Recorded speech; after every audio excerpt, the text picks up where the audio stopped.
This is Adidas. These shorts.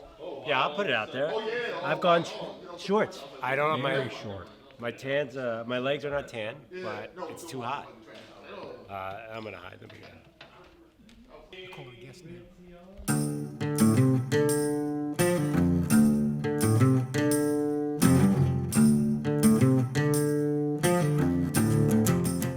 Brian Windhorst, ESPN senior NBA writer, kind enough to join us. He'll be part of the Jump and ESPN News information platforms covering the NBA and the return here closely. And Brian joins us. Are you going to the bubble, Brian? I don't think so, but the reason I have to say don't think is because they haven't announced the media rules yet. Not that that's a big priority, but we don't know. We don't know what the law of the land is going to be. We have to hear about it. Do you have like a singular biggest concern here going into this and what they're trying to pull off? Yeah, I have two. One is that, and my guess is it would be a star player, but it could be anybody, is that somebody comes down with the virus and the players just lose confidence in the entire thing. And whether there's an outbreak or not, they say, I don't want to do this anymore, and they defect. The other concern I have is of a genuine outbreak where, there's a lag time. As much as the NBA is doing here, and they are doing everything, just about everything that we know to do, is that they miss it, somebody gets sick and infects 5 or 6 other people, and it's an outbreak to the point where not only do you have to shut it down, but it becomes unclear whether you're going to be able to restart it again anytime in the near future. That, I think, would be a worst-case scenario. How many name players have you heard from off the record that might not go? I guess it depends on your definition of the word name players. From my read on folks, everyone is ready to go. Okay. Whether they're going to be ready to go in a month when this actually starts is a different question. Yesterday the Toronto Raptors left to go to Florida to begin this because of, issues with Canada, U.S. border crossings. They had to leave early. And if they make it back to the finals, that's a long shot, but if they make it back to the finals, Dan, they wouldn't be back home until October. October. That means they left yesterday with the possibility they would not be back until the fall. Explain what the deadline means tomorrow. So the players have until tomorrow to raise their hands and say, I'm not going. But that, I'm going to tell you, I'm going to be honest. The NBA is changing the rules all the time. It's not like we have a 15-year history of this playbook working. If somebody says they decide they don't want to play in 3 weeks, do I think the NBA is going to put them in shackles and force them into an airplane? No, I do not. But the reason that they have to tell the teams now is that for the next week, starting at noon today, a transaction window opens that you can sign replacement players. And if you want to be able to replace a player who's either injured or who's doesn't want to go or has some sort of other concern, you have to do it within the next 7 days. So that's why this window opens by today's deadline. Yeah, I'm curious about the roster size here too, Brian. We're seeing with Major League Baseball that they're going to have to expand the rosters, just in case or when it happens that somebody tests positive.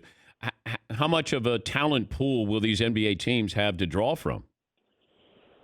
Not much. Most NBA teams have 2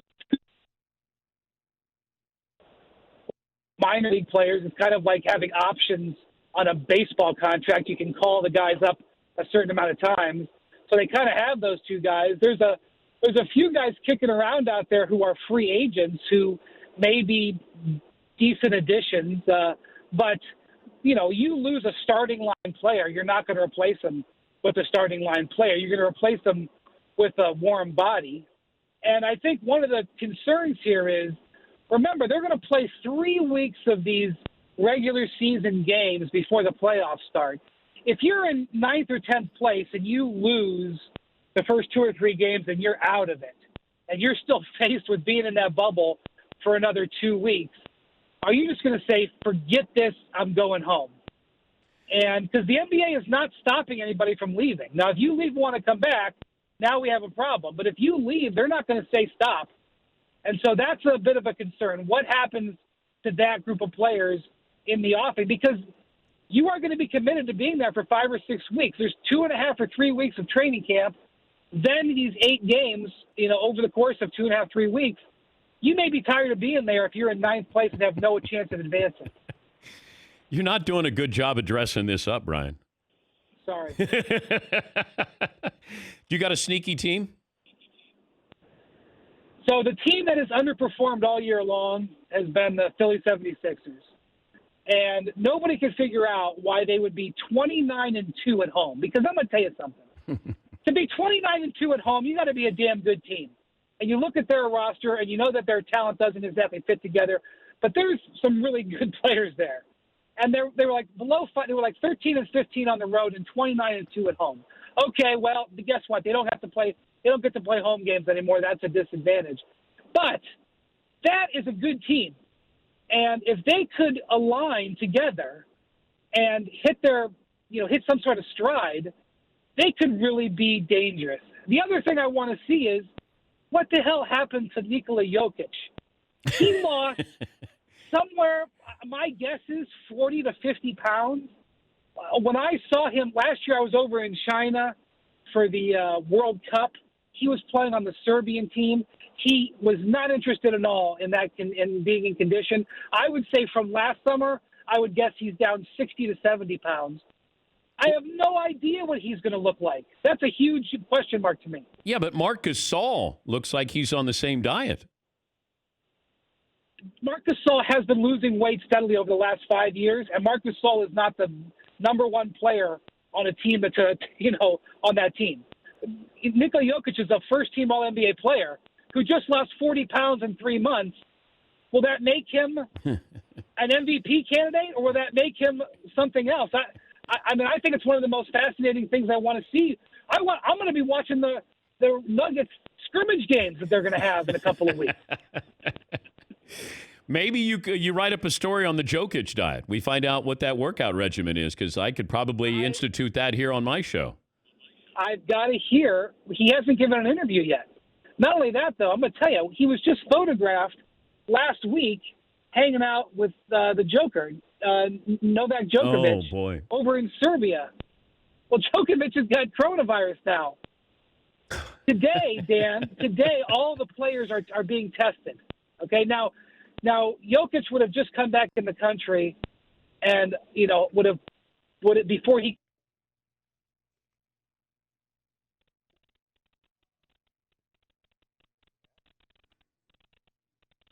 Be 100 some odd guys are being tested by today. Now, last week we saw the NFL. They said they tested 200 people. I'll take them at their word. And 11 tested positive. I did not go to Harvard, but I think that's 5%. If you have 300 NBA players testing, and let's just say it's roughly the same rate, around 5%, you're going to have, 15 to 20 that number who are test positive. And here's something that the NBA has not articulated very well. If I was a skeptical guy, I would say it's on purpose, but I can't say that. If you test positive under their rules, 14 days, no exercise, not 14 days isolation, 14 days in your bed. And then you've got to test negative twice in 24 hours. And so the question I'm going to have is, if a bunch of guys here today test positive who are asymptomatic and are asymptomatic in a week, that's going to become an issue. They're going to be like, hey, let me get back out on the court. And they're like, no, 14 days, sir. And so that's going to be interesting. And while teams haven't announced the players who have tested positive in the past for HIPAA reasons, it's going to become pretty apparent. If you don't see your team's backup shooting guard for 10 days, you're going to know that he's come down with it. So I don't know how that's all going to work when you understand that some of these guys are going to say, I don't feel sick. It's going to be an issue. He's Brian Windhorst, ESPN senior NBA writer. The Lakers reportedly working out at a billionaire's home. What do we know about this story here, Brian? I've been there. This guy, Steve Jackson, I think he sold the company a long time ago. But he founded LA Gear. You remember LA Gear? Yeah. Shaq had the LA Gear deal. He built a gym on his property in Bel Air, and he made a replica of the Staples Center. The court is the exact same court, except instead of saying Staples Center in the same stenciling, it says Jackson Center. He's got photos all over the walls of teams that have come there and players that have come there throughout the years and worked out. It's in a gated community. When I went there, I had to go through the gate, and he comes out and hangs out with the players as they do it. There's been commercials filmed there over the years. Teams have used that to shoot around. It's basically been a sort of a secret underground NBA hub. And, I'm sure it's been available to many players.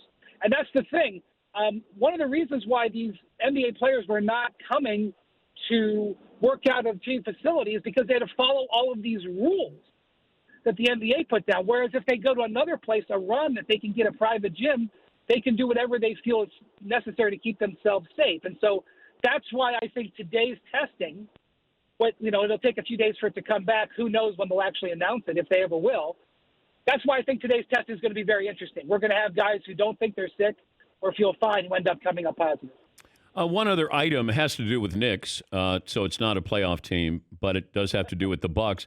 Jason Kidd given permission by the Lakers to interview for the Knicks job, and then, the possibility of bringing in the Greek Freak. What do you make of this with Jay Kidd and the Knicks?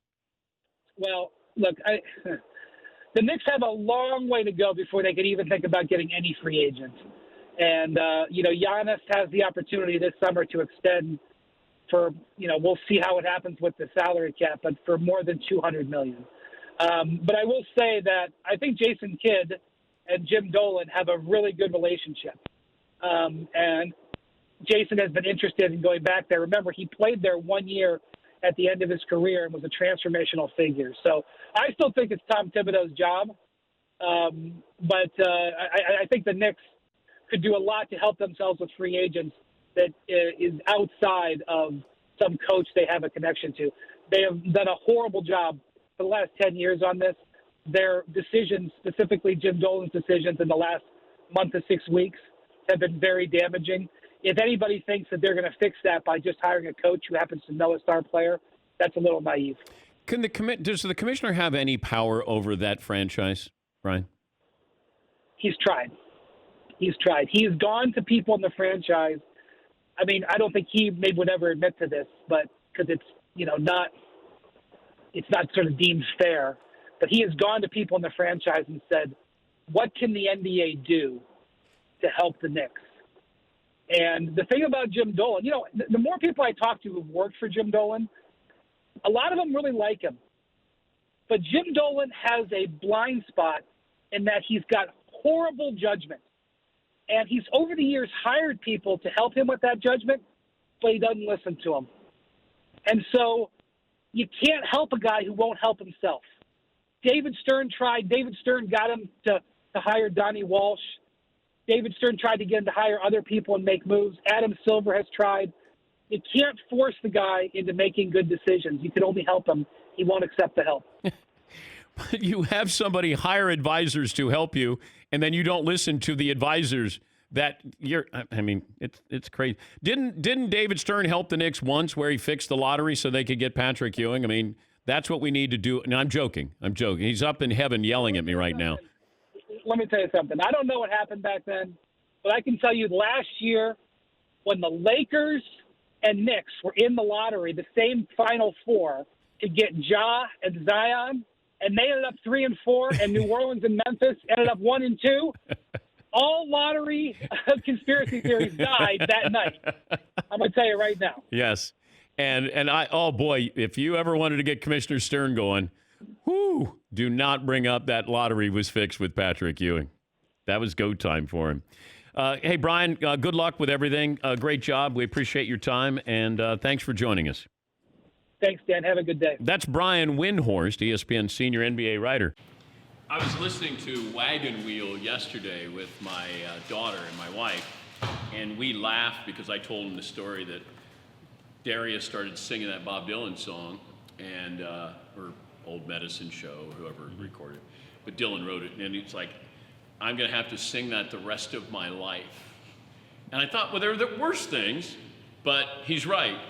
You start to sing a song, it's not even your song, and it becomes a hit. You have to sing it the rest of your life. You always have to make shots for the rest of your life. You Oh, can't yeah. miss. Yeah. This is what I do. I'll be doing this the rest of my life. Making shots. I just saw where Live Nation announced the drive-in concert series, and Darius Rucker is going to be part of that. Concert goers will be able to drive into parking lots of amphitheaters with a maximum of 4 people per car. Tickets go on sale this Friday. Darius is going to be performing at Nissan Stadium July 12th in Nashville. That's a pretty good idea. Cool idea. Darius joins us on the program. What's the longest you've gone without performing in front of a crowd, no matter what size? This break. It's probably the longest I've gone since I was 20. That without playing shows. What do you miss most about it? The being on stage is just the feedback of the crowd. I miss that so much.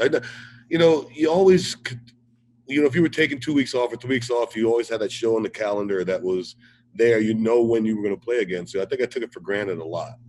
And now looking at the calendar and not knowing when you're going to play again was tough. And it really made me realize how much I love doing what I do. We've talked about the smallest crowd you played in front of with the Blowfish when you guys first started out. Like was it like less than 20? Yeah, like 5. They were all Dean's cousins. What's the single biggest crowd you performed in front of? In 94, the 2 biggest crowds we played for in 90, I think 95, we played in East Lansing, Michigan at a festival, and there was 72,000 people there. And then in Charleston, we played a festival that had like 75,000 people there. Do you know, does it matter if it's 20,000 to 60,000? Does it matter to you with the energy or? With the venues, you don't even know. It does. I mean, once you get that many people in there, you look and you go, holy goodness, there's a lot of people, but the energy is the same. The oddest band that you opened for? Oh my goodness. The oddest as in weird or like oddest as an odd band? Well, it wouldn't match your music. Oh, we opened up for Alex Chilton one day. Yeah, we opened for Alex Chilton at a club one night. Yeah, he didn't like us very much. Who else did you guys open up for? Oh goodness, back in the day, Toad the Wet Sprocket, we opened up for Big Head Todd and the Monsters was our first big tour. And those tours both went the same way. We started opening up for the guys, and by the end of the tour, our record was taken off, and you felt bad, but what are you gonna do? Oh, I was there with Toad the Wet Sprocket. Sure. And Toad was big at the time, and then all of a sudden I checked back in with you at the end of the tour, and ladies and gentlemen, please welcome Toad the Wet Sprocket, and then that would be the opening band, and I went, oh, what just happened? Because I would get there early so I could see you guys, and I realized that you guys were the headliner there. Yeah, it was early on. It was the record took off so fast. It was funny to watch that stuff. All of this stuff, there's a couple of things I wanted to talk to you about. As long as I've known you, which is, I think, 26 years, you've talked about South Carolina getting that Confederate flag down off the state capitol. That has happened. You see what's happening with Bubba Wallace at NASCAR events. You have gone and performed at NASCAR events. What was that feeling like? Did you ever feel uncomfortable when you went singing the anthem? You always feel uncomfortable when you're a black guy and you're driving into places and you see a bunch of Confederate flags. You always feel uncomfortable. I mean, there's no two ways about that. I mean, that's just an uncomfortable feeling. So yeah, I felt uncomfortable, but I get by that stuff. And what happened to Bubba? I mean, when I read that, I really cried. I thought, wow, that's really still where we are. Yeah. That somebody thought that was a cool thing to do. Go do that to, that's just unbelievable, man. That's sad. It's sad that we're still there in the world. And you see these videos of people. I mean, I saw a video yesterday with a woman who was yelling at this crowd that she's going to teach her grandkids to hate you. I was like, what is happening in the world right now? This is unbelievable. Have you met Bubba? I met Bubba. Yeah.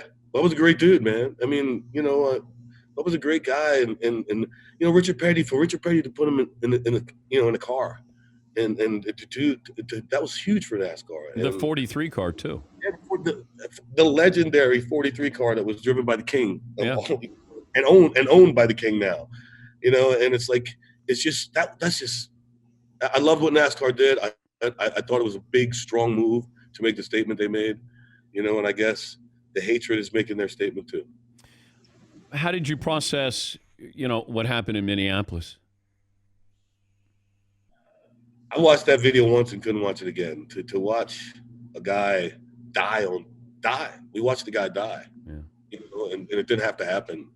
And it breaks your heart. And, you know, I'm an American. I love this country. And you see that and you just go, man, we got to do better. And you see all this, the protests and everything. This is the first time I felt like it was different.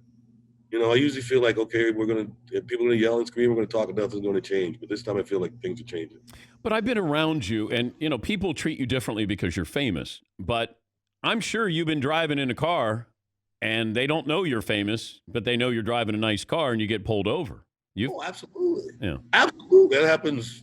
You know, I'm not going to say all the time, but it's happened several times, you know. And, you know, they pull me over and they see me, and, you know, all of a sudden they make something up, and, you know, and then they get my driver's license and let me go. But it's like, it happens all the time. It's just, you know, it seems like it's a way of life in our country that it happens.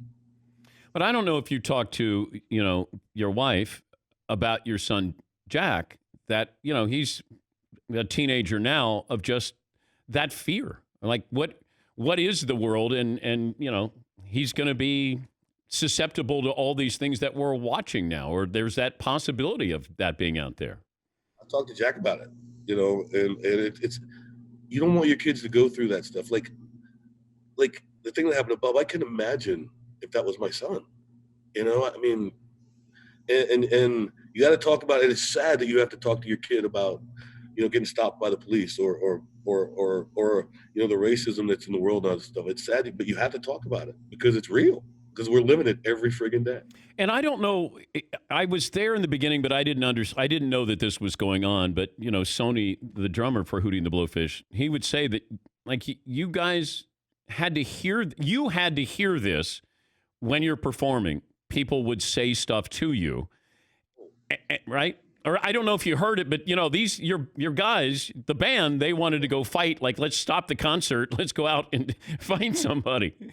That happened several times. You know, you got to figure we're playing in 1989 and 1990. We're playing these frat houses in the SEC, you know, all over the Southeast. And, you know, man, the racist stuff that was said about us while we played, you know, in Paris, you know, we wanted to fight a lot, but we knew that we couldn't fight our way out of those frat houses. But there was the one time, though, you guys, I can't imagine some of the guys in the band throwing down, but didn't you have somebody that they did something across the street and then you? Oh, this was the same night we met Tiger Woods. And saw the Stanley Cup for the first time. Absolutely, you know, we're leaving a bar, and there's some guys across the street that start saying some stuff and they're throwing snowballs at us. And then they threw a snowball at me with a bottle in it. And so it was me and Sony were the first two walking, and you know, Dean's the passive one. Mark is a nice guy, but me and Sony are ready to go at any minute. And it was on, man. These kids were trying to get back in their car. We weren't having that. We were beating some. Well, you tell the story. I know I have you tell it all the time, but when you got in the fight in the bar and, you know, the embarrassment of getting beat up by Hootie and the Blowfish, or your last line to these guys. We got the fight. We got a bar fight in Albuquerque, and I'm just mouthing off. You don't mean that. I'm mouthing off. We just beat these guys up. I mean, there's 5 bouncers, and we beat these guys up. It was shocking. I mean, it was shocking. And so we're leaving, and I'm mouthing off, and the owner shows up, and he goes, "What's happening? What's happening?" I said, "Man, you need to get some new bouncers." He said, "What do you mean?" I said, "Hootie and the Blowfish just whooped everybody." I didn't say Public Enemy. I said, "Hootie and the Blowfish just whipped everybody." I love that. I love that story. Oh, my God. We're talking to Darius Rucker, and if you're in Nashville, July 12th, it's a drive-in concert. Concert goers will be able to drive into the parking lots of the amphitheaters with a maximum 4 people. Tickets go on sale this Friday. How many people are you going to be able to get in these parking lots? No idea. I truly have no idea. I mean, the thing is, the parking lots are so friggin' huge. I mean, you know, it's the parking lot of a football stadium, so they got to have the park. So I don't know how many people they're planning on doing, but man, I tell you, I'm ready to go play a show. And Brad Paisley's going to do this. Are you with Brad Paisley on that bill? I think it's 3 different nights. I think it's like Friday, Saturday, Sunday, and I'm doing Sunday. Oh. I think every night one band because you can't switch the bands out and stuff like that. Oh, okay. Did Keith Urban do one of these? Yeah, Keith. I think Keith did the kind of first one that started everybody with the idea. Oh, that's cool. I haven't asked you about your Dolphins. The 2021 Super Bowl champs? No. All next season they're going to be Super Bowl champs. No, in February. In February in Tampa. Yes, we were in the Super Bowl. I'm calling it right now. No, don't do that. No, don't do that. Dual Rookie of the Year and MVP. I'm telling you right now. Don't do that. Don't do that. No, because you know football, but you don't act like it when you talk about the Dolphins. This is my year, man. This is my year. No, but the Dolphins are going to make you cry whether they win or lose. That's true. I'll probably cry more things. It's been a while since you've cried because they did something well, right? Oh, goodness. Yeah, I was 6, I think. The last time we won the Super Bowl. That Darius named his daughter after Dan Marino. Yes, I did. But why didn't you name your son after Dan Marino? Because I wasn't sure I was going to have another one, so I had to name one of my You could have named your son Shula. We thought about it, yeah. But, no, you didn't. Did you? No. Actually, we have a dog named Shula. Oh, you do? Wait, so you say to your wife, "Hey, I'm gonna, no matter if it's a boy or girl, we're gonna name it after Dan Marino." Yeah. This honest to goodness, she was okay with it because my daughter was conceived at Dan Marino at Don Shula's, I think, retirement or Dan's retirement, and in our hotel room there was a life-size picture of Dan over our bed. So she thinks Dan's the reason that Danny came. You got in the mood because you were looking at, oh, look at number 13. It's so hot. That's one of the creepiest things you've ever told me. I know. I can't believe I told you. Oh, I love Dan Marino. I mean, you, honey. I love you, too. Hey, it's good to talk to you. Looks like you're doing all right. McLovin bashes the Beatles all the time. He says they're overrated. You got a Beatles T-shirt. What? McLovin, if you ever say that in front of me, I swear to God, we're going. I mean, no questions asked. We're going. You're smarter than that. The Beatles are the single most important musical entity. I'm talking about Beethoven, Bach, all that stuff. The single most important entity in the history of music. Beethoven? No. Ludwig von Beethoven? Every band that plays today is influenced by the Beatles. They might not know it because they're influenced by some other band that's influenced by the Beatles, but every band today is influenced by the Beatles. You're like the Beatles or your Dolphins. You can't be rational about this. No, you just smoke crack, McLovin. Wow. Wow. But Dad, you made Joe Montana get mad at me, the nicest guy. Now you're making Darius mad at me. Well, I just put it out there because he got a Beatles T-shirt on, and I thought, maybe he should know. McLovin doesn't know anything about music. Yes, I should. Okay, if the Beatles are the best, like they're in their own category, there's nobody at number 2, just out of respect to the Beatles. Right. Who would be 3 on the list? Oh, Stones. Okay. The Stones. And I honestly didn't think that until I read Keith's book. When I read Keith's book, I went, this band is very important to the music. They're the second. They're third. Okay. What about, but now are you talking about musical, like if I put Prince in there or Elvis or anybody, like if I put individuals and bands together on a list, Beatles still 1. Beatles 1. Are Stones still 2? Like that's tough because Prince and Stones and Marvin Gaye, Sinatra. You know who you gonna put 2? That one I'd have to think about because there's some. Yeah, I'd have to think about that one. Did you meet Prince? Once. Did he talk to you? Briefly. Because he was a different cat, man. People would say he might say something to you, he might not. He was a smooth, cool cat, man. I mean, when I met Prince, I thought he was hot. And I don't like that. Did he know who you were? Yeah, he knew who I was. Oh, good.